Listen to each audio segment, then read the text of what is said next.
Buenas tardes chicos, ¿cómo están? Espero que estén muy muy bien. Les habla el profesor Federico Techera y ustedes van a tener hoy conmigo una clase sobre modelo discontinuo.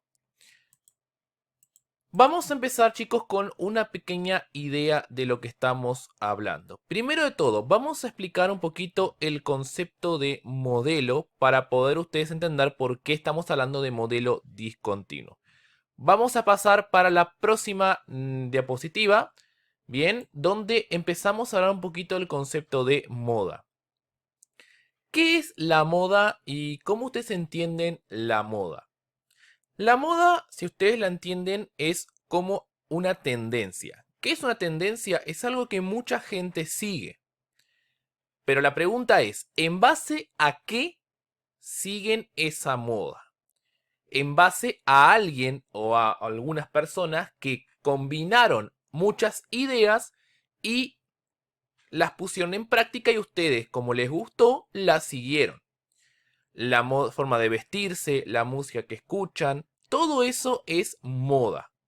La moda a alguien se le tuvo que ocurrir por primera vez.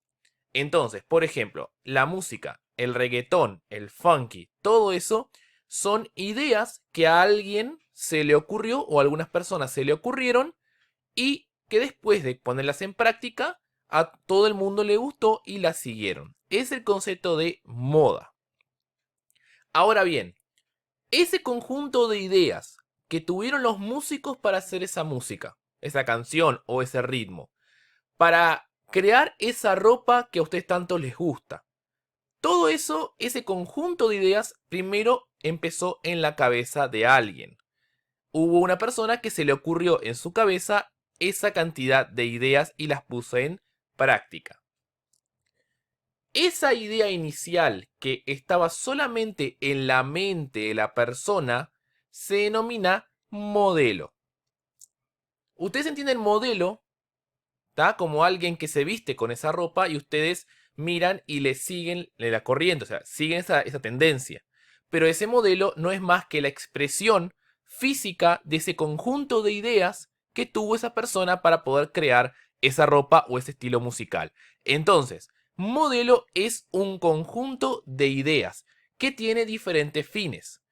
En el caso de la música, para que ustedes puedan escuchar y que se viralice y que el mundo entero pueda seguir esa tendencia de música. O bien el tema de la ropa, ese conjunto de ideas tiene como finalidad que la gente use esa ropa que se le ocurre a la persona y pueda ganar dinero con eso.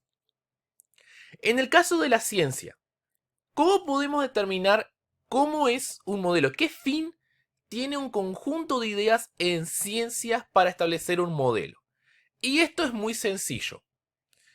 Fíjense que en la ciencia la finalidad última es poder explicar lo que pasa a nuestro alrededor, es decir, interpretar los fenómenos que suceden a nuestro alrededor.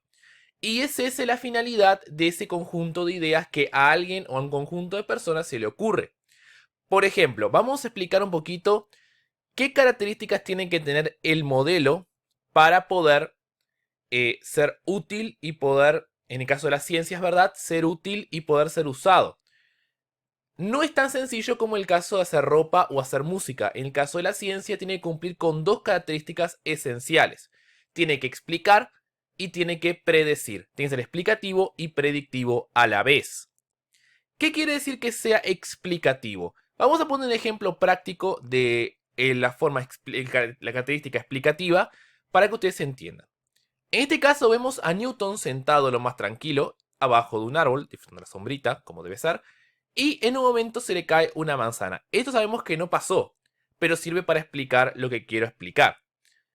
En ese caso, se le cae la manzana en la cabeza a Newton y él comienza, como buen genio que era, a elaborar una cantidad de ideas para explicar el por qué la manzana cayó del árbol sobre su cabeza. Y empezó a pensar, empezó a pensar, empezó a pensar, hasta que se le ocurrió un conjunto de ideas que le permitió responder a la pregunta, ¿por qué la manzana cayó sobre mi cabeza? Ese conjunto de ideas logró explicar y logró llegar a la conclusión de que fue la gravedad la responsable de que esa manzana cayera. Ahora, no solamente para establecer esa ley, la ley de la gravitación universal, no solamente bastó eso, sino que también necesitaba predecir sucesos futuros.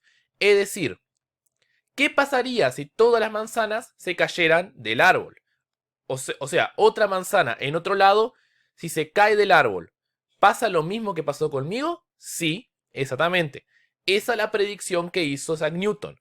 Todas las manzanas se desprenden del árbol, caen al suelo por acción de la gravedad. El modelo de Newton lograba explicar por qué cayó la manzana y lograba predecir qué pasaría si otra manzana cayera también. Entonces, esas dos combinadas lograron establecer un nuevo modelo. A partir del modelo de Newton, toda la ciencia empezó a explicar diferentes fenómenos surgidos a partir de ese. Entonces, ahí empezaron a explicar la gravedad de la Tierra, de otros planetas, etcétera, etcétera, etcétera. Bien, entonces, si el modelo logra explicar y predecir, pasa lo que pasó con Newton. Mucha gente lo toma como referencia y explica otros fenómenos a partir de ese fenómeno en particular, de ese modelo ideado por Newton. Ahora, ¿qué pasa si Newton se hubiera equivocado? Si no lograba explicar con sus ideas y viniera otra persona y dijera, no, no, hay otra forma de explicar este proceso que no tiene nada que ver con cómo lo explicó Newton. Entonces, ahí debería ser cambiada la forma. O, por ejemplo, que otra persona viniera y dijera, sí, puede estar bien, pero no predice este suceso. Por ejemplo, que una manzana cayera del árbol y quedara flotando en el aire. Entonces, no lograba predecir del todo. No lograba explicar del todo. Hay que agregarle algunas ideas para poder entonces lograr explicar de manera correcta.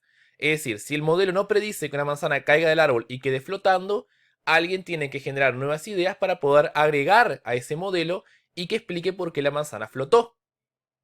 Ahora, si todo el modelo está mal, si no logra ni explicar ni predecir sucesos, lo que hacen es tirar a la basura ese modelo y generar otro nuevo totalmente de cero. Bien, entonces, el modelo tiene que ser explicativo y predictivo. Si no pasa eso, puede ser cambiado parcialmente, agregándole ideas para poder explicar nuevos sucesos o tirándolo abajo para crear un modelo totalmente de cero, si está totalmente erróneo. El modelo en el que nos basamos nosotros es el modelo discontinuo de la materia. Este modelo es el que normalmente es el que usamos para trabajar con química. Toda la química moderna se basa en el modelo discontinuo de la materia. Y vamos a ir explicando lo que es discontinuo.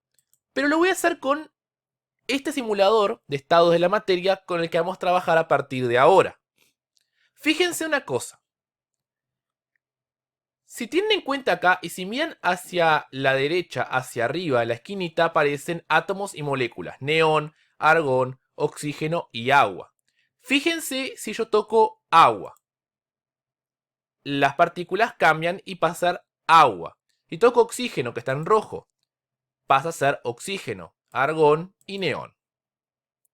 Y se fijan, la materia, según el modelo discontinuo, está formada por pequeñas partículas. Ustedes pueden ver acá las partículas como están. Estas partículas son demasiado chicas para poder ser vistas por el ojo humano. Entonces, son partículas tan pequeñas que no pueden ser observadas, no pueden ser vistas. ¿Ok? Fíjense que entre las partículas, como dice discontinuo, no está homogéneo, es decir, no está totalmente macizo. Están formadas por bolitas separadas entre sí.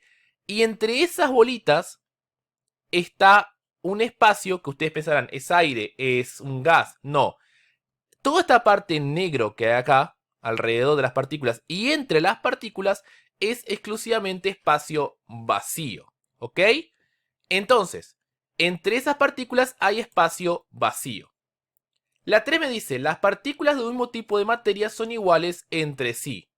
Como verán en el simulador, ustedes van a observar que el neón, todas las partículas son exactamente iguales, todas son neón.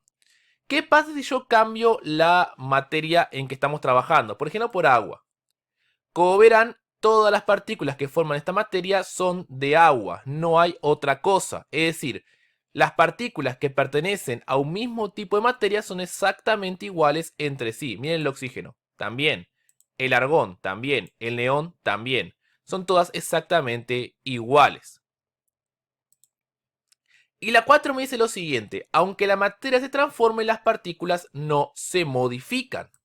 Fíjese si yo agrego calor, vamos a poner el agua. Si yo agrego calor, miren acá, levanto el interruptor y subo el fuego. Miren lo que pasa con el agua en especial.